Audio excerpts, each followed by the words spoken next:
Hello बच्चों, आज हम यहाँ पे स्टार्ट करने जा रहे हैं एक न्यू चैप्टर नंबर 11 जो कि है डायरेक्ट एंड इनवर्स प्रपोर्शन। ठीक है, इस चैप्टर का नाम है डायरेक्ट एंड इनवर्स प्रपोर्शन। ठीक है, तो सबसे पहले इस चैप्टर के बारे में डिस्कस करेंगे, उसके बाद एक्सरसाइज के क्वेश्चंस को सॉल्व करेंगे। अब यहाँ पे सबसे पहले हम लोग समझेंगे रेशियो आप लोग पिछले क्लास में भी पढ़ चुके होंगे। ठीक है, तो यहाँ पे हम समझा दे रहे हैं। रेशियो क्या होता है? The ratio of two quantities A and B of the same kind and the same units is the fraction A upon B. Ratio क्या होता है? फ्रैक्शन होता है। ठीक है, और वो कितने क्वांटिटी के बीच में होता है? टू क्वांटिटी के बीच में रेशियो फाइंड आउट करते हैं। जैसे ए एंड बी के बीच का रेशियो क्या हो जाएगा? ए अपॉन बी। इसको फ्रैक्शन में ही लिखते हैं और इसको डिनोट करते हैं ऐसे, और ये रेशियो का साइन होता है। ये क्या है? साइन। ठीक है, साइन ऑफ रेशियो का ये साइन होता है। ठीक है, और यहाँ रेशियो में एक चीज़ ये होती है इम्पोर्टेंट कि उन सेम काइंड हो, एक ही प्रकार के होने चाहिए, एंड सेम यूनिट्स, और यूनिट्स भी सेम होने चाहिए, ये इम्पोर्टेंट है। ठीक है, अब आते हैं terms of ratio. Terms of A ratio क्या होता है? ए रेशियो बी लिखा हुआ है यहाँ पे। ठीक है, तो ये जो है ये होता है फर्स्ट टर्म, ये सेकेंड टर्म। ठीक है, न्यूमरेटर हो गया फर्स्ट टर्म, डिनोमिनेटर हो गया सेकेंड टर्म। तो इसको फर्स्ट टर्म को हम लोग ये भी बोलते हैं एंटीसीडेंट। ठीक है, एंटीसीडेंट बोलते हैं, और जो बी वाले होते हैं वो बोलते हैं कॉन्सिक्वेंट। अब आते हैं इंपॉर्टेंट पॉइंट्स यहाँ पे है। अगर हम रेशियो में सेम नंबर से मल्टीप्लाई करते हैं दोनों में, मतलब न्यूमरेटर डिनोमिनेटर में सेम नंबर से मल्टीप्लाई करते हैं तो वैल्यू चेंज नहीं होती है। ठीक है, जैसे हमने यहाँ पे एम का मल्टीप्लाई किया हुआ है ए अपॉन बी में, तो एम का यहाँ भी। तो अगर ध्यान से देखें, M A upon M B, M से एम कैंसिल हो जाए तो क्या बचेगा? ए अपॉन बी तो बचेगा। बस क्वेश्चन को सॉल्व करने के लिए कभी कभी क्या होता है, सेम नंबर से मल्टीप्लाई करना पड़ता है। ठीक है, और सेम नंबर से ही डिवाइड करेंगे तो कोई रेशियो पे कोई फर्क नहीं पड़ेगा। ठीक है, इसको हम इस प्रकार से लिख लेंगे कि ए रेशियो कैसे लिखते हैं? A ratio B equal to, इसको लिख लेंगे, डिवाइड को हम लोग रेशियो से डिनोट कर देते हैं। ठीक है, अब आते हैं यहाँ पे, कभी कभी होता है कि सिंपलेस्ट फॉर्म रेशियो को फाइंड आउट करो, तो रेशियो इन सिंपलेस्ट फॉर्म में कैसे निकालते हैं? A ratio B is said to be in the simplest form if HCF of A and B का is 1। अगर इनका HCF 1 है, ठीक है, मीन्स कहने का मतलब यहाँ पे है जैसे A के फैक्टर कोई भी हो 1 मल्टीप्लाई, ठीक है, और जैसे B का फैक्टर हो गया 1, तो इसमें से HCF क्या निकलता है? जो दोनों में कॉमन हो। तो उन्होंने कहा है और कोई कॉमन नहीं होना चाहिए। जैसे इसको लिख लेंगे A मल्टीप्लाई A और यहाँ पे मल्टीप्लाई B, तो केवल यहाँ पे ये चीज़ 1 केवल कॉमन होना चाहिए। तो HCF क्या हो जाएगा? HCF of A comma B is equal to 1 हो जाएगा, क्योंकि यहाँ पे 1 कॉमन केवल कॉमन वाले लेते हैं, और कॉमन क्या होना चाहिए जब HCF निकालते हैं? सिंपलेस्ट फॉर्म में लिखते हैं तो 1 होना चाहिए। तो यही लिखा, HCF of A and B is 1 होना चाहिए। ठीक है, जैसे कि हम एग्जाम्पल ले रहे हैं। ठीक है, क्लियर हो जाएगा। 2/3 है, ये सिंपलेस्ट फॉर्म में है। क्यों सिंपलेस्ट फॉर्म में है? कि 2 का फैक्टर क्या हो जाएंगे? 1 मल्टीप्लाई, और 3 के फैक्टर क्या हो जाएंगे? 1 मल्टीप्लाई 3। तो देखो ये फैक्टर केवल 1 कॉमन आ रहा है, तो इसके मतलब ये जो लिखा हुआ है सिंपलेस्ट फॉर्म में लिखा हुआ है। अब यहाँ बात करेंगे प्रपोर्शन। ठीक है, प्रपोर्शन क्या होता है? अभी रेशियो की बात की थी, अब प्रपोर्शन होता है वो 2 रेशियो के बीच में होता है। जैसे एक रेशियो ये हो गया, एक रेशियो ये हो गया। The equality of 2 ratio is called a proportion. मतलब इक्वलिटी, अगर दोनों रेशियो जो हैं इक्वल आ जाते हैं। ठीक है, जैसे यहाँ पे हम बता दे रहे एग्जाम्पल लेके, जैसे 2/3 एक रेशियो हो गया, दूसरा भी हमारा आ रहा है 2/3। ठीक है, तो ये दोनों इक्वल हो गए। यही कहा गया था, equality of 2 ratio is called a proportion, मतलब ये इसके प्रपोर्शन है। या फिर हम यहाँ पे ये कर ले, यहाँ पे हम लिख ले 4/3, 4/6, तो भी इक्वल है, क्योंकि 2 से कैंसिल, 2 जा और 2 3 जा। ठीक है, तो ये प्रोपोर्शन में आ जाएंगे। अब देखो यहाँ पे if A ratio B is equal to C ratio D है, ठीक है, then A B C D are in proportion, ये प्रोपोर्शन में है क्योंकि यहाँ पे इक्वल का साइन भी लगा हुआ है। अब यहाँ पे आते हैं, ठीक है, इस A रेशियो B को A अपॉन B और C रेशियो D को C अपॉन D लिख लिया। इसको हम लोग जो लिखते हैं, अगर ये प्रोपोर्शन में है तो इसको लिखने का तरीका ये होता है, इसके मतलब ये जो साइन लगा हुआ है ये साइन किसका होता है? इक्वल का साइन होता है। किसका साइन होता है? इक्वल का साइन होता है। क्लियर हो गया? ठीक है, तो इसको लिखने का तरीका देखो, A ratio B equal to C ratio D. हमने कहा था ये साइन किसका होता है, इक्वल का होता है, इक्वल आ गया। फिर इसको लिख लिया ए रेशियो बी को लिख लिया ए अपॉन बी और इसको लिख लिया सी अपॉन डी। अगर ये दोनों इक्वल आ जाए, जैसे क्वेश्चन करेंगे सॉल्व तो क्लियर हो जाएगा, ठीक है। तो अगर दोनों इक्वल आ गए तो प्रोपोर्शन में है, इनको क्रॉस मल्टीप्लिकेशन कर ले। क्रॉस मल्टीप्लिकेशन करेंगे तो ए का मल्टीप्लाई डी में करेंगे, ये फर्स्ट टर्म है, सेकेंड टर्म, ये थर्ड, ये फोर्थ टर्म। तो फर्स्ट का फोर्थ में मल्टीप्लाई और सेकेंड का थर्ड में मल्टीप्लाई, तो ये कर लिया, इंपॉर्टेंट है ये। अब इसको बोलते हैं हम लोग प्रोडक्ट ऑफ एक्सट्रीम्स, मतलब जो फर्स्ट और फोर्थ वाले नंबर होते हैं उनको क्या बोलते हैं हम लोग, एक्सट्रीम नंबर्स, उनका प्रोडक्ट किया equal to product of means. और जो मिडिल वाले नंबर हो गए बी एंड सी, मिडिल वाले नंबर्स, ठीक है, इनको बोले प्रोडक्ट ऑफ मीन्स। यहाँ पे हमने लिख लिया ए डी एक्सट्रीम्स है और बी सी मीन है और मिडिल टर्म्स है, ठीक है, ये हो गया। अब आते हैं कंटिन्यू प्रपोर्शन, ये भी इंपॉर्टेंट है। कंटिन्यू प्रपोर्शन क्या होता है? कंटिन्यू प्रपोर्शन केवल 3 नंबर लिए जाते हैं, केवल 3 नंबर लिए जाते हैं। 3 numbers A B C are in continue proportion है, मतलब ये है जो बी वाला है वो 2 टाइम्स लिया जाता है। लिखे केवल 3 नंबर लिए हैं लेकिन बी को 2 टाइम्स लिया जाता है। जैसे इसको जब लिखेंगे continue proportion A B C 3 number है, A ratio B equal to B ratio C. देखो बी यहाँ भी है डिनोमिनेटर में, फिर न्यूमरेटर में आ गया, ठीक है।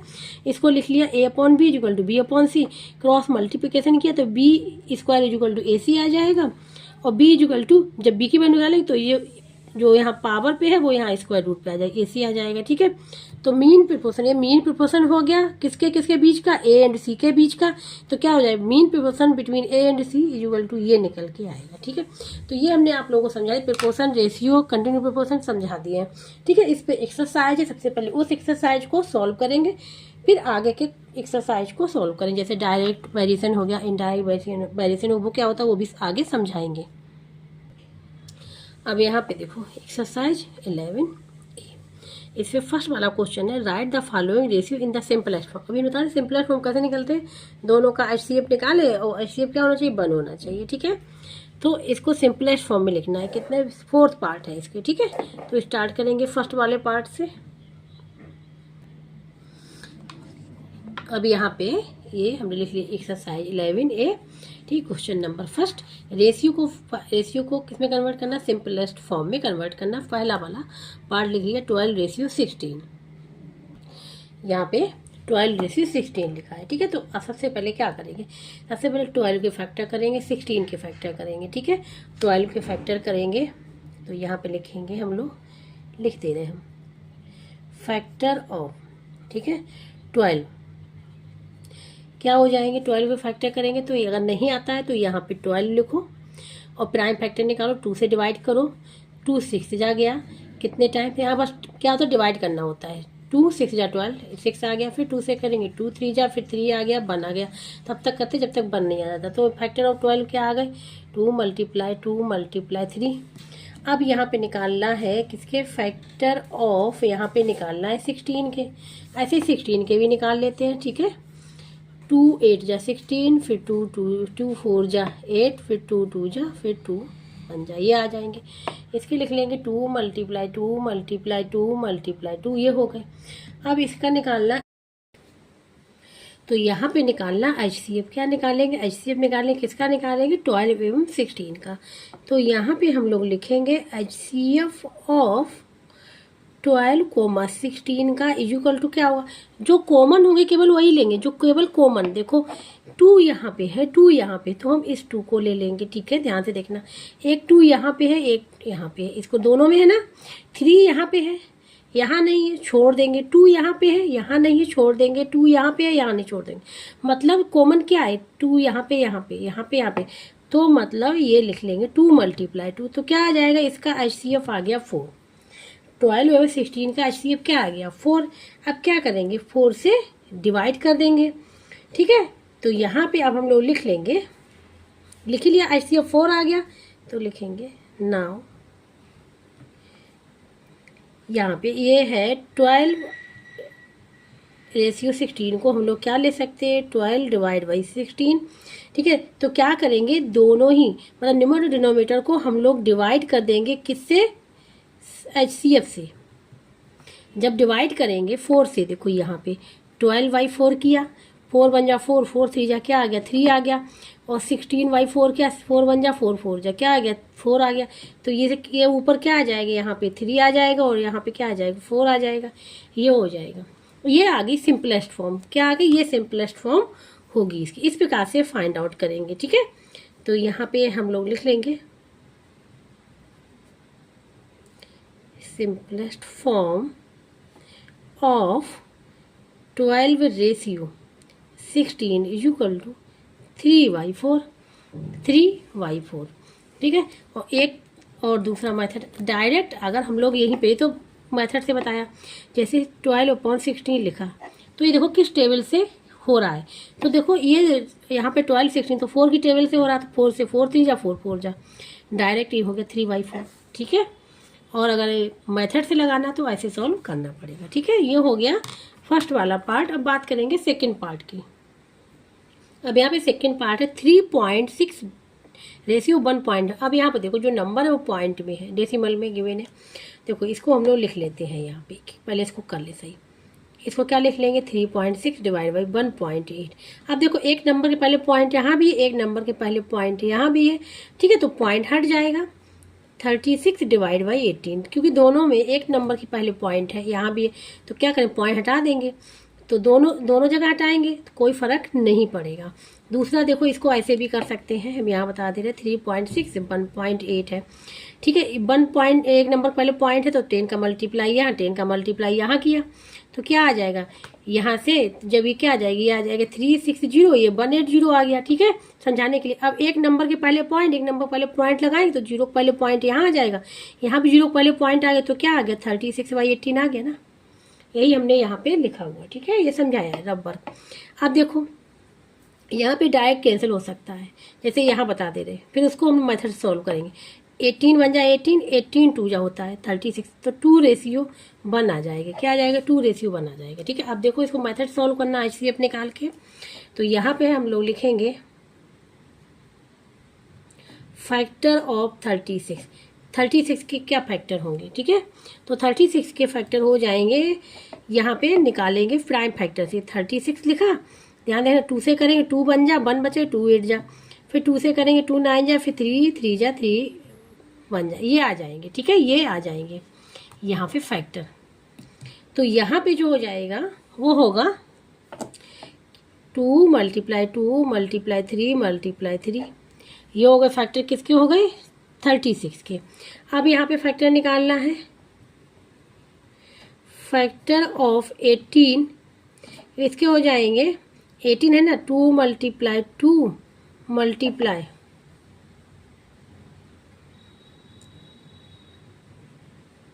ये हो जाएगा 2 × ये 3, 2 × 3 हो जाएगा, क्योंकि 2 3 जा 16, 16 3 जा 18, डायरेक्ट हमने लिख लिया। अब यहाँ पे HCF निकालना है ना, तो यहाँ पे लिख लेंगे अब HCF ऑफ किसका? 36 कोमा 18 का इक्वल टू, हमने कहा जो कॉमन होगा, कॉमन क्या है?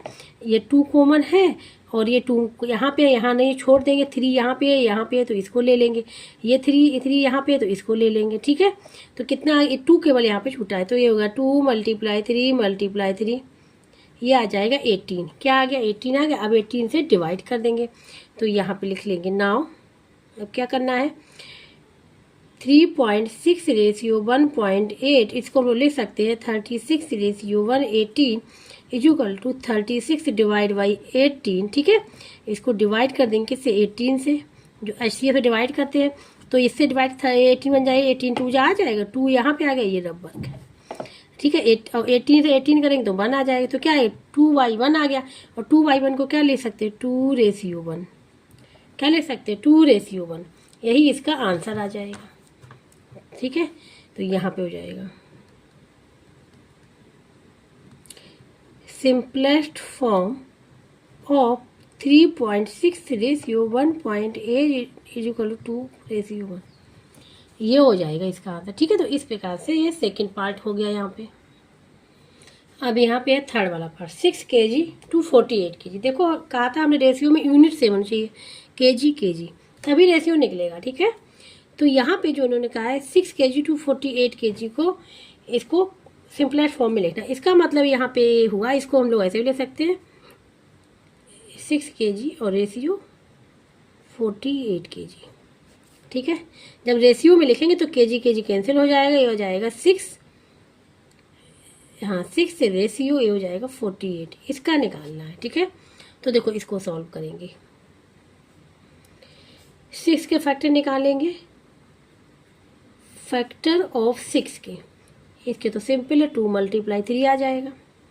अब यहाँ पे निकालेंगे फैक्टर ऑफ 48, जो 48 के निकालेंगे, देखो ये रब वर्क है 48, तो 2 से करेंगे 2 2 जा 4, 2 2 जा 4, 2 4 जाए, फिर 2 से करेंगे 2 1 जा, 2 2 जा, फिर 2 से करेंगे 2 6 जा, फिर 2 से करेंगे 2 3 जा, फिर 3 1, ये निकल के आए, क्या निकल आए 2 × 2 4 टाइम्स और ये 3। ठीक है, अब यहाँ पे HCF निकाल लेंगे। ठीक है, तो यहाँ पे लिख लेंगे HCF of 6, 48 is equal to, ठीक है, जो दोनों में कॉमन होंगे वही लेंगे। देखो 2 कॉमन है, यहाँ पे 2 को ले लिया। अब ये 2 यहाँ पे लिखे हुए, तो यहाँ पे नहीं लिखे तो इनको छोड़ देंगे। 3 यहाँ पे लिखा, यहाँ भी 3 है तो इसको ले लेंगे। ठीक है, क्या 3 क्या आ गया 6 आ गया, HCF क्या आ गया 6 आ गया। अब डिवाइड कर लेंगे। Now 6 ratio 48 is equal to क्या हो जाएगा 6/48, इसको डिवाइड कर लेंगे 6 से, तो ये हो जाएगा 6 बन जा 6 और 6 8 जा होता है 48, या 1 रेशियो, इसको हम लोग लिख लेंगे 1/8। क्या लिख लेंगे 1/8, और यही हो जाएगा इसका आंसर। इस प्रकार से सॉल्व करेंगे। ठीक है, क्लियर हो रहा है। अब इसका लास्ट पार्ट है, शायद 4th पार्ट। अब ये लास्ट पार्ट है इसका। ठीक है, इसके क्या निकालना है, इसको रेशियो मतलब सिंपलर फॉर्म में लिखना है इस रेशियो को।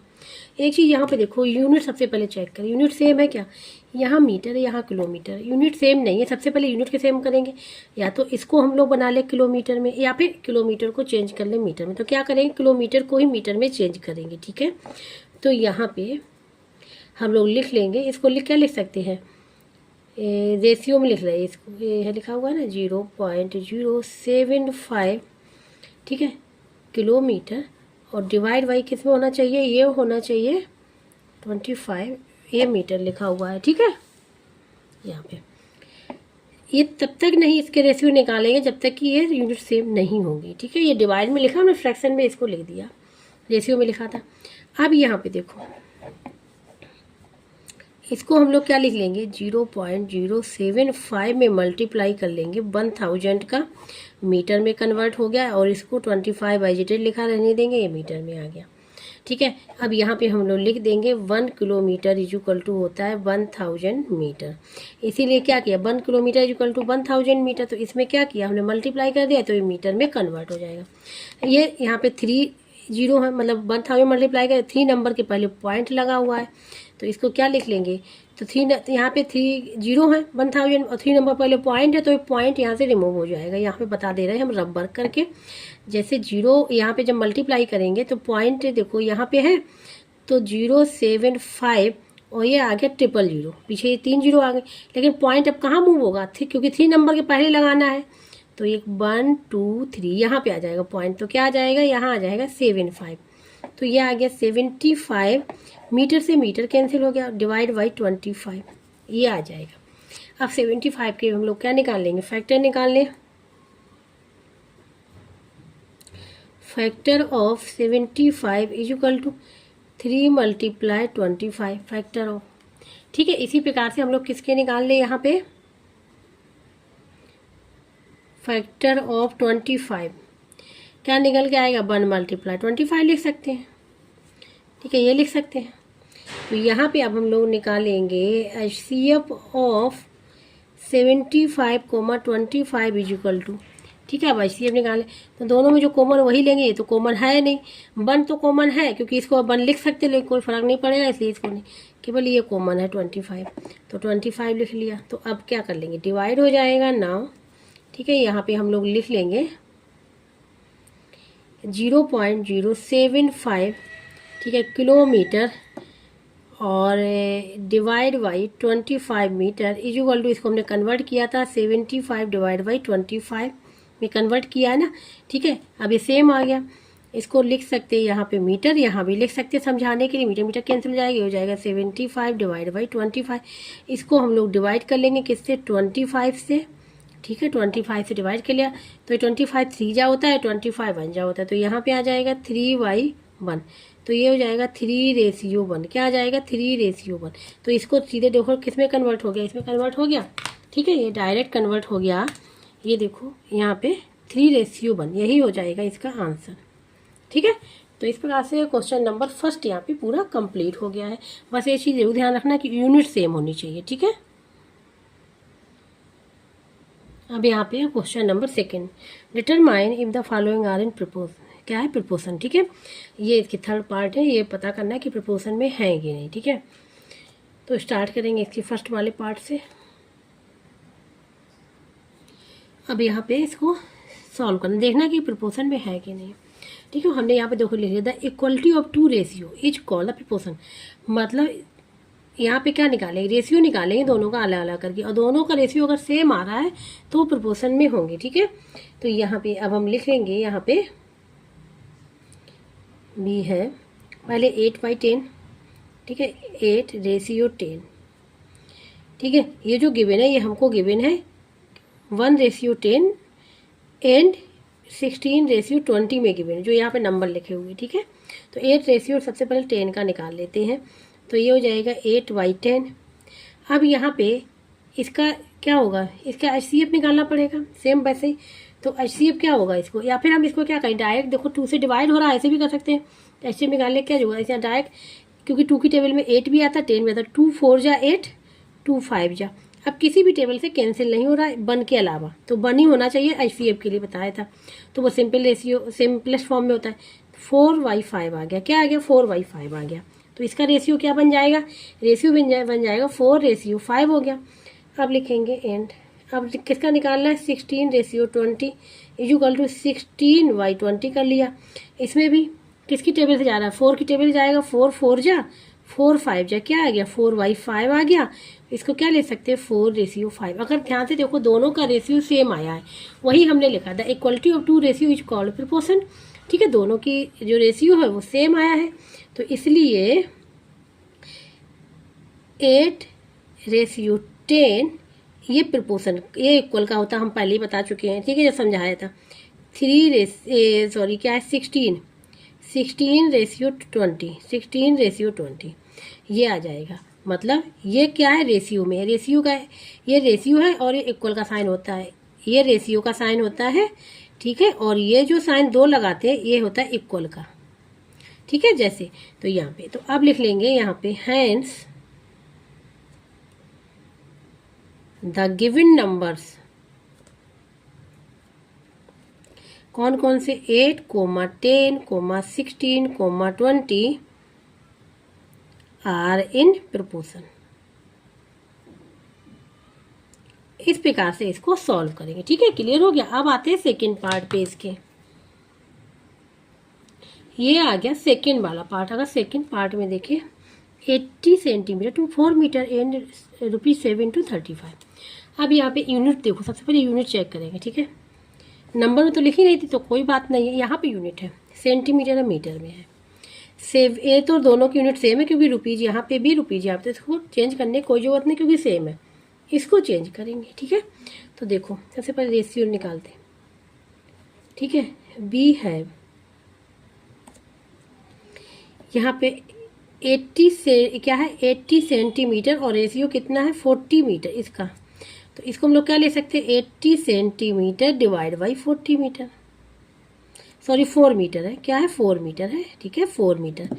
अब यहाँ पे देखो, अब मीटर को हम लोग कन्वर्ट कर लें सेंटीमीटर में। ठीक है, तो 80 सेंटीमीटर लिखा रहेगा, 4 × 100 सेंटीमीटर, मतलब 1 मीटर इक्वल टू होता है 100 सेंटीमीटर। ठीक है, तो हमने क्या किया यहाँ पे मीटर से सेंटीमीटर में कन्वर्ट कर लिया, 100 का मल्टीप्लाई कर लिया, दोनों सेंटीमीटर कैंसिल हो गया, यूनिट कैंसिल हो, क्योंकि रेशियो में यूनिट नहीं होती है। ठीक है, अब यहाँ पे क्या हो जाएगा 80 डिवाइड बाई 400, 0 से 0 कैंसिल हो गया, और 8 बन जा 8 और 8 5 या 40 होता है, तो ये आ गया 1/5। इसको हम लिख सकते हैं 1:5, 1:5। क्या लिख लिया 1:5, ये हो गया। अब आते हैं एंड दूसरे वाले को देखेंगे ना, रुपीज। ठीक है, 7 रेशियो ₹35। इसको हम लोग क्या लिख सकते हैं, ₹7 डिवाइड बाई ₹35। रुपीज से रुपीज कैंसिल, 7 बन जाए 7, 7 5 35 क्या आ गया 1/5 और रेशियो में लिखेंगे 1:5 आ गया। ठीक है, अब देखो रेशियो दोनों के सेम आ रहे हैं तो ये क्या हो जाएंगे, प्रोपोर्शन में हो जाएंगे। तो इसलिए ठीक है, इसलिए क्या दे रखा था यहाँ पे, हाँ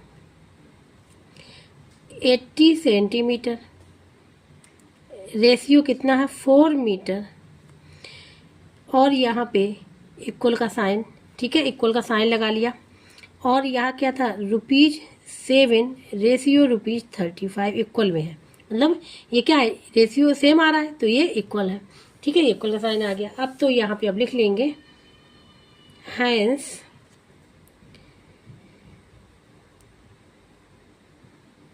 ठीक है द नंबर्स, या फिर जो लिखा हुआ है ठीक है द नंबर्स कौन कौन से 80 सेंटीमीटर, ठीक है 80 centimetre to 4 metre and ₹7 to ₹35 ठीक है 35 लिखा हुआ आर इन प्रोपोर्शन।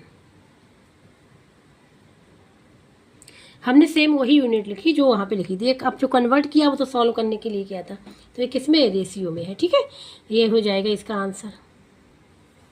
अब यहाँ पे देखिए इसमें नंबर्स है, ठीक है यूनिट वगैरह नहीं दी गई है, 18 लिखा हुआ क्या है 18 है। ठीक है, तो सबसे पहले क्या लिखेंगे यहाँ पे सबसे पहले एक एक को लेंगे, रेशियो निकालना है तो यहाँ पे लिखेंगे बी है 18 रेशियो 36 इक्वल टू 18/36। अब ये किससे डिवाइड हो रहा है 18 की टेबल से डिवाइड हो रहा है, 18 बन जाए 18, 18 टू जा क्या आ जाएगा 1/2, 1/2 को रेशियो में लिखेंगे 1:2। ठीक है, एंड अब लिखना है 72 रेशियो 144 को इसको क्या लिख लेंगे 72 डिवाइड बाई 144। 72 बन जाए 72 टू जा होता है, मल्टीप्लाई करके देख लो यही आएगा 1/2 1:2। इसके मतलब क्या हुआ ये इक्वल आ रेशियो तो ये प्रोपोर्शन में होंगे, तो 18 रेशियो 36 यहाँ पे इक्वल का साइन क्योंकि दोनों इक्वल आ रहे हैं 72 रेशियो 144। ठीक है, ये हो जाएगा। तो अब लिखेंगे हैंस द गिवन नंबर्स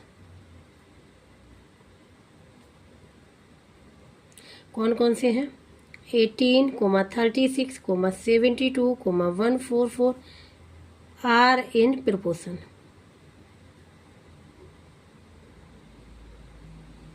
ये हो जाएगा इसका आंसर। ठीक है, तो इस प्रकार से तीनों ही यहाँ पर प्रोपोर्शन में आए। ये हो गया क्वेश्चन नंबर 2। अब यहाँ पे थर्ड वाला क्वेश्चन, इसमें है एक camera is sold for ₹15,000 if the ratio of the selling price to the cost price is 5:4, what is the cost price of the camera। यहाँ कैमरा की कॉस्ट प्राइस पूछी गई है, यहाँ पे सेलिंग प्राइस गिवन है और यहाँ पे एक रेशियो गिवन है सेलिंग प्राइस और कॉस्ट प्राइस का 5/4। तो यहाँ पे क्वेश्चन नंबर 3, ठीक है क्वेश्चन नंबर 3 में जो गिवन था वो हमने यहाँ पे पूरा लिख लिया है। ठीक है, रेशियो का मतलब क्या होता है, जैसे एक्स रेशियो बाय है, ठीक है एक्स रेशियो बाय है तो इसको क्या लिखेंगे x/y लिख सकते हैं, समझाने के लिए केवल कर रहे हैं। ठीक है, और ठीक है ये लिख लिया हमने। दूसरा एक है जैसे हमने ले लिया x ratio by is m ratio n है, इसका मतलब क्या हुआ कि x/y इज का मतलब होता है इक्वल m/n, इसका मतलब इक्वल होता है। ठीक है, ये चीज़ थोड़ा सा समझने वाली है कि इज का मतलब इक्वल है, अगर x ratio by is m ratio मतलब ये दोनों इक्वल है, रेशियो है जो दोनों इक्वल, तो बताइए इक्वलिटी वाला बताया था। ठीक है, ये समझाने के लिए, लिखने के लिए नहीं, केवल समझाने के लिए। ठीक है, अब यहाँ से हम लोग यहाँ पे आएंगे तो क्या करें, कॉस्ट प्राइस तो पता ही नहीं है, कॉस्ट प्राइस हम ले लेंगे। Suppose let the cost price, हम मान लेंगे इसको cost price of the camera, ठीक है इक्वल टू हमने ले लिया कि वो x है, ठीक है। अब हमको कॉस्ट प्राइस पता चल गई, सेलिंग प्राइस गिवन है 15,000, दोनों का रेशियो निकाल लेंगे। ठीक है, अब लिखेंगे नाउ रेशियो ऑफ, क्योंकि जो जैसा उसमें दिया गया है, कैसा जो दिया गया है, ratio of selling price to the cost price 5/4 दिया है। ठीक है, तो यहाँ पे भी हम ऐसे ही निकाल सकते हैं रेशियो। ठीक है, तो ratio of selling price to the cost price, जो हमने माना है और जो गिवन है उससे निकालेंगे सबसे पहले कॉस्ट प्राइस। ठीक है, इक्वल टू क्या हो जाएगा, सेलिंग प्राइस क्या है 15,000 और हमने लिया क्या एक्स, ये एक हमने अपनी तरफ से निकाल लिया, मतलब रेशियो निकाल, क्योंकि हमको रेशियो तो गिवन है क्वेश्चन में, ये रेशियो निकाल लिया। और रेशियो हमको गिवन है क्वेश्चन में कि दोनों का रेशियो इक्वल टू क्या है 5/4 है। तो अब हम लोग लिखेंगे now according to question, according to question दोनों को इक्वल कर देंगे, दोनों को क्या कर देंगे, इक्वल कर देंगे। तो अब यहाँ पे क्या करेंगे, दोनों को इक्वल कर देंगे। ठीक है, तो यहाँ पे 15,000 divide by X is equal to हो जाएगा, रेशियो गिवन है हमको 5/4, ये भी रेशियो जो गिवन है वो सेलिंग प्राइस और कॉस्ट प्राइस का, इसीलिए हमने सेलिंग प्राइस कॉस्ट प्राइस का रेशियो निकाला। ठीक है, सेम निकालना पड़ेगा। अब क्या करें, क्रॉस मल्टीप्लिकेशन कर दे। क्रॉस मल्टीप्लिकेशन क्या होता है, देखो A/B is equal to C/D है अगर, तो क्रॉस मल्टीप्लिकेशन A और D का multiply is equal to B multiply C। ठीक है, ये प्रोपोर्शन में भी होता है। तो अब यहाँ पे इसका मल्टीप्लाई, तो x multiply 5 is equal to हो जाएगा 15,000 मल्टीप्लाई 4 हो जाएगा। x की वैल्यू फाइंड आउट करें तो x जो भी मल्टीप्लाई में है वो इधर डिवाइड में हो जाएगा, तो 15,000 मल्टीप्लाई 4 डिवाइड बाई 5, 5 1 जा 5 और 5 3 जा 15, तो ये 3,000, क्योंकि 3 जीरो और आएंगी ना, ये 3 जीरो आ गई। अब 3 मल्टीप्लाई 4 12 हो जाएगा और यहाँ पे ये हो जाएगा, तो x इज इक्वल टू क्या आ गया 12,000 आ गया यहाँ पे। ठीक है, और तो x है क्या, x है कॉस्ट प्राइस, तो ये रुपीज में आएगा कि ठीक है, ये यही हो जाएगा इसका आंसर। तो अब हम लोग यहाँ पे आंसर लिख लेंगे,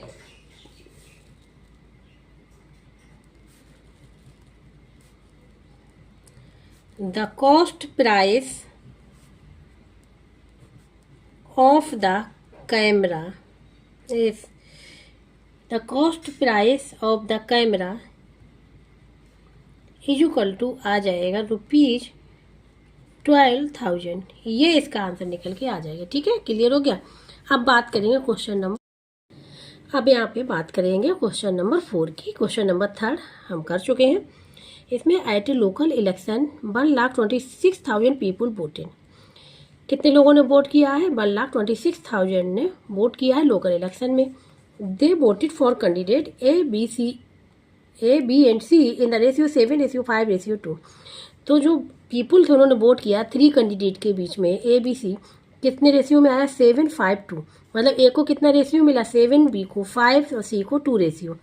find the number of votes each candidate got, यहाँ फाइंड आउट करना है कि ईच कैंडिडेट को जो ABC में थे, ठीक है, उनको कितना वोट मिला ये फाइंड आउट करना है यहाँ पे। ठीक है, देखो यहाँ पे रेशियो में गिवन है, तो क्या करेंगे, जब हम वोट फाइंड आउट करने के लिए क्या करेंगे, हम जो रेशियो है इसमें किसी वेरिएबल का मल्टीप्लाई कर देंगे जिससे कि ये कन्वर्ट हो जाएगा वोट में। ठीक है, इसके बाद इसको सॉल्व करेंगे।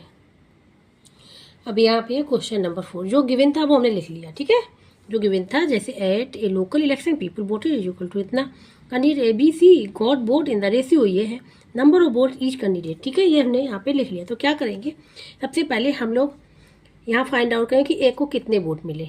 ठीक है, तो क्या हमने बताया था किसी वेरिएबल का मल्टीप्लाई कर दें, तो हम यहाँ पे लिखेंगे A candidate got vote is equal to कितना 7x। इसी प्रकार से V कैंडिडेट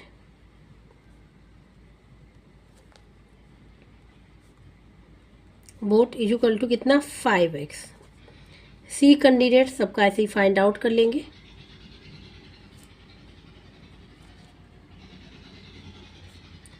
टू एक्स। ठीक है, अब ये ए को कितने मिले 7x, बी को मिले 5x, सी को मिले 2x। अब क्या करें, ये टोटल नंबर ऑफ बोट्स हो गए, टोटल नंबर ऑफ बोट्स हो जाएंगे, इनको ऐड कर लें। ठीक है, तो यहाँ पे हम लोग लिख लेंगे total number of votes, total number of votes equal to क्या होगा, जो ए बी सी को मिले इन सबको ऐड कर दें कि A candidate got vote, B candidate और सी कैंडिडेट, तो इनको ऐड कर लेंगे तो 7x plus 5x plus 2x का कितना आ जाएगा, यहाँ पे ए भी 7 हो जाएगा, 7 7 14x हो जाएगा। टोटल नंबर ऑफ बोट्स कितने हो गए जो ए बी सी को मिले, 14x हो जाएगा। अब अकॉर्डिंग टू क्वेश्चन हमको ये दिया गया है कि टोटल नंबर ऑफ बोट्स जो पीपल ने वहाँ पर डाले हुए कितने 1,26,000 ये है। तो अब अकॉर्डिंग टू क्वेश्चन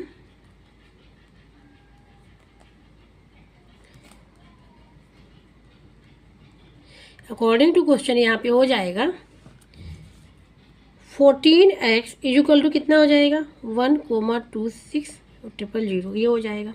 यहाँ से x की वैल्यू को फाइंड आउट कर लिए, समझ में आया, क्योंकि टोटल नंबर ऑफ बोट्स ये इतने दिए हैं, टोटल नंबर ऑफ बोट्स हमने कितने निकाले 14x, दोनों को इक्वल कर दिया। यहाँ से x की वैल्यू फाइंड आउट कर लेंगे, तो x इक्वल टू क्या, x जो भी मल्टीप्लाई है इधर डिवाइड में हो जाएगा 126 और 000 डिवाइड बाई 14।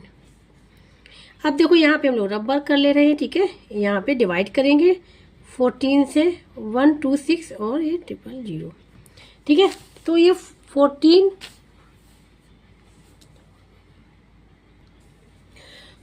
9 जा होता है 126, 14 9 जा 126, ठीक है। अब यहाँ पे आ जाएगा 0, यहाँ पे 000 है तो नीचे तीनों को ले आएंगे, ठीक है, यहाँ पे नहीं जाएगा तो यहाँ पे तीनों 0 यहाँ पे आ जाएंगे, तो ये आ जाएगा यहाँ पे 9,000। क्या आ गया, x की वैल्यू क्या आ गई 9,000 आ गई। अब क्या करेंगे, जो x की वैल्यू निकल के आई है इसमें रख के मल्टीप्लाई होता जाएगा, तो हमको एक कैंडिडेट के बोर्ड पता चल जाएंगे, बी के और सी के, इसी प्रकार से फाइंड आउट कर लेंगे। तो अब यहाँ पे लिखेंगे candidate A got vote equal to 7 multiply x की वैल्यू क्या निकल के आई 9,000, क्या हो जाएगा 7 9 जा 63 होता है, 63,000 आएगा। ए को कितना मिला 63,000 मिले। इसी प्रकार से बी का फाइंड आउट करेंगे, candidate B got vote equal to 5 multiply 9,000, ए हो जाएगा 45, क्या हो जाएगा 45,000, ठीक है, ये निकल के आ गया। अब इसी प्रकार से सी का फाइंड आउट कर लेंगे, तो यहाँ पे लिखेंगे कैंडिडेट सी और बोट इक्वल टू कितना है 2 था, 2 मल्टीप्लाई 9,000, ये हो जाएगा 18,000। यही इनके आंसर निकल के आ जाएंगे, ठीक है, ये ठीक है, ए बी सी के यहाँ पे फाइंड आउट हो गए। अगर इनको ऐड करेंगे 63 और ये 45 और 18 को, तो आंसर हमारा वही निकल गया 1,26,000, ठीक है। तो इस प्रकार से ये क्वेश्चन नंबर जो था क्वेश्चन नंबर 4 यहाँ पे कंप्लीट हो गया है। अब बात करेंगे क्वेश्चन नंबर 5 की। अब यहाँ पे है क्वेश्चन नंबर 5, ठीक है, इसमें है the ratio of copper and zinc in the alloy is 9:7।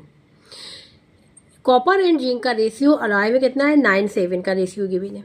If the weight of the zinc in the alloy, zinc का वेट गिवन है अलॉय में कितना है 9.8 kg। Find the weight of the copper का इन द अलॉय, कॉपर का find out करना है। यहाँ पे जिंक का वेट गिवन है अलॉय में और ये रेशियो गिवन है, तो क्या करेंगे, कॉपर का हम लोग सपोज कर लेंगे कोई नंबर है, कोई वेरिएबल ले लेंगे, ठीक है। अब जैसा कि हमने ये वाला किया था क्वेश्चन नंबर था, उसी प्रकार से क्वेश्चन नंबर 5 को करेंगे, ठीक है। ये रेशियो गिवन है, दूसरा रेशियो हमको बनाना है और दोनों को इक्वल कर देना है। अब यहाँ पे क्वेश्चन नंबर 5 में जो भी गिवन था वो लिख लिया, द रेशियो लिख लिया कॉपर एंड जिंक का अलॉय में, वेट लिख लिया जिंक का इन द अलॉय में, ये है द वेट ऑफ कॉपर का इन द अलॉय फाइंड आउट करना है। तो यहाँ पे क्या करेंगे, हम लोग सपोज कर ले लेंगे लेट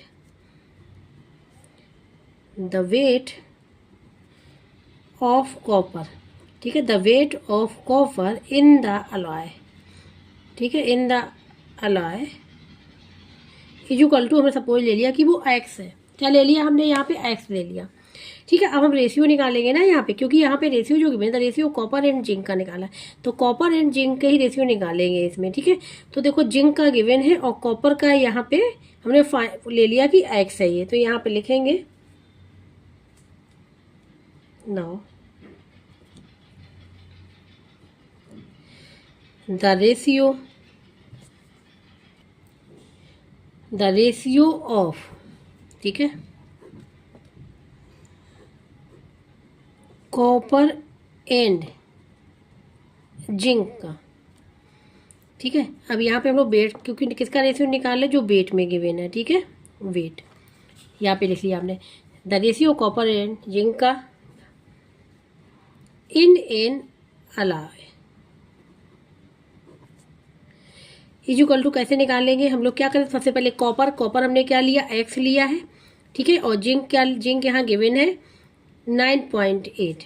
ठीक है, 9.8 हो गया, ये हो जाएगा। ये हमने निकाले रेशियो जो वैल्यू गिवन थी और जो हमने मानी थी। अब हमको एक value given according to question, इसका रेशियो गिवन है, कितना गिवन है, 9 और 9:7। ठीक है, तो अब लिखेंगे अकॉर्डिंग टू क्वेश्चन क्या हो जाएगा, x/9/8 इक्वल टू 9/7 ये है। ठीक है, क्रॉस मल्टीप्लिकेशन कर लेंगे, क्या करेंगे, क्रॉस मल्टीप्लिकेशन कर लेंगे, तो यहाँ पे हो जाएगा x × 7 इक्वल टू 9 × 9.8 ये हो जाएगा। ठीक है, अब यहाँ पे क्या है, अब यहाँ x की वैल्यू फाइंड आउट करनी है, तो x जो भी मल्टीप्लाई में है, हमने कहा था वो उधर डिवाइड में चला जाता है, कहाँ चला जाता है, डिवाइड में। तो x इक्वल टू क्या हो जाएगा, 9 × 9.8 डिवाइड बाई 7। अब देखो यहाँ पॉइंट लगा है, अब 7 से डिवाइड हो जाएगा, 7 बन जा 7 और यहाँ पे 7 बन जा 7, क्या बचेगा, 2 बचेगा, 2.8 हो जाएगा। और 7 4 जा होता है, 7 4 जा होता है 28। अब एक नंबर पहले पॉइंट यहाँ लगा दिया, एक नंबर पहले हमने पॉइंट यहाँ पे लगा दिया। ठीक है, अब यहाँ पे इसका क्या करेंगे, 9 × 1.4 कर लेंगे। ठीक है, तो यहाँ पे 9 का मल्टीप्लाई कर दें 9। ठीक है, तो या 14 का करें, 14 9 जाता है 126, तो 126 आ जाएगा। अब एक नंबर के पहले पॉइंट है, तो एक नंबर पहले पॉइंट हम लोग यहाँ पे लगा देंगे, ये आ जाएगा। ये किसके निकला है, ये निकल के आ गया हमारा वेट ऑफ कॉपर का, किसका निकल के आया, कॉपर का निकल के आया है। तो अब यहाँ पे लिख लेंगे हम लोग आंसर, वेट पूछा गया था, तो लिखेंगे the weight of copper in the alloy is equal to, क्या निकल गया है, 12.6 kg। वेट है ना, तो kg में है। ठीक है, ये हो जाएगा इसका आंसर। तो इस प्रकार से क्वेश्चन नंबर 5 भी यहाँ पे कंप्लीट हो गया। अब यहाँ पे लास्ट क्वेश्चन है इस एक्सरसाइज का, क्वेश्चन नंबर 6। इसमें है the sarpanch of a village was elected by a vote of 3:1। If the 5764 votes were cast, how many votes were not in his favour. ठीक है, तो सरपंच को कितने वोट्स मिले हैं, 3:1, मतलब 3 सरपंच को मिला है और 1 नहीं मिला है। ठीक है, टोटल नंबर ऑफ वोट्स जो यहाँ पे पड़े हैं वो कितने कास्ट हुए हैं, 5764। यहाँ पे ये पूछा गया है कि उसको कितने वोट नहीं मिले हैं। ठीक है, तो 3:1 है, मतलब 1 नहीं मिला, 3 यहाँ पे मिला है। ठीक है, तो अब यहाँ पे जो गिवन था वो लिख लिया, sarpanch of a village was elected by a vote of 3:1, total number of votes were cast is equal to इतना। ठीक है, तो यहाँ पे हमने कहा रेशियो में गिवन है, इसको वेरिएबल का मल्टीप्लाई कर लेंगे तो टोटल नंबर ऑफ वोट्स पता चल जाएंगे। ठीक है, तो जो सरपंच को वोट मिले वो 3:1 में मिले, मतलब 1 नहीं मिला, 3 मिला है। तो यहाँ पे लिखेंगे सरपंच रिसीव्ड या got votes is equal to कितना, 3x, और सरपंच द सरपंच, ठीक है, not received votes is equal to कितना, x। 1 मल्टीप्लाई करेंगे तो x ही रहेगा।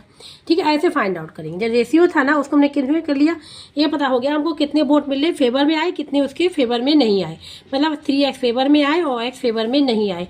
और टोटल नंबर ऑफ वोट्स यहाँ पे गिवन है कि इतने कास्ट हुए हैं। ठीक है, तो यहाँ पे लिखेंगे यहाँ पे सबसे हम लोग लिख लेंगे total number of votes is equal to कितने हो जाएंगे 3x plus X is equal to 4x हो गए। ठीक है, ये 4x और ये इक्वल कर देंगे। तो अब लिखेंगे यहाँ पे अकॉर्डिंग टू क्वेश्चन ATQ क्या लिखेंगे 4x इज इक्वल टू हो जाएगा यहाँ पे 5764। क्या हो जाएगा 5764 हो जाएगा। ठीक है, तो अब यहाँ से x की वैल्यू फाइंड आउट, तो ऐसे जो भी मल्टीप्लाई है डिवाइड में आ जाएगा 5764 डिवाइड बाई 4। ठीक है, तो यहाँ से 4 देखो यहाँ पे रबर कर ले रहे 4 से डिवाइड कर दे 5764। ठीक है, तो यहाँ 4 बन जा 4 1 आ जाएगा, फिर आ जाएगा 17, कितना बचेगा 4 4 जा 16 1 बचा, फिर किसको लाएंगे 6 को लाएंगे 16 5 4 जा 16 0 आ जाएगा। अब क्या बचा 4 लाएंगे 4 से चला जाएगा 1, तो क्या वैल्यू निकल के आएगी 1441।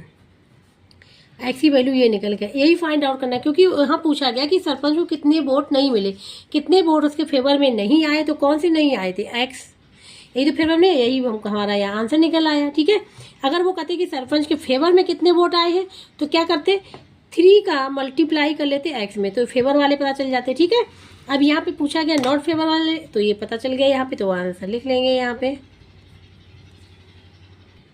तो अब यहाँ पे लिखेंगे 1441 votes were not favor, ठीक है, were not favor of sarpanch. ठीक है, सरपंच के फेवर में इतने वोट नहीं आए, तो आंसर क्या लिखा, आंसर तो केवल इतना ही लिखना है। ठीक है, 1441 votes were not favour of sarpanch के फेवर में नहीं थे। ठीक है, यही फाइंड आउट करना था। इस प्रकार से एक्सरसाइज जो थी यहाँ पे 11 ये पूरी कंप्लीट हो गई। जिसको कहीं भी डाउट हो रहा, समझ में नहीं आ रहा, तो कमेंट बॉक्स में करके पूछ सकता है, और जिसको वीडियो अच्छा लगा वो प्लीज़ लाइक से सब्सक्राइब एंड कमेंट करके जो बताइएगा। अब जो नेक्स्ट एक्सरसाइज है, ठीक है 11B, वो हम लोग करेंगे नेक्स्ट लेक्चर में।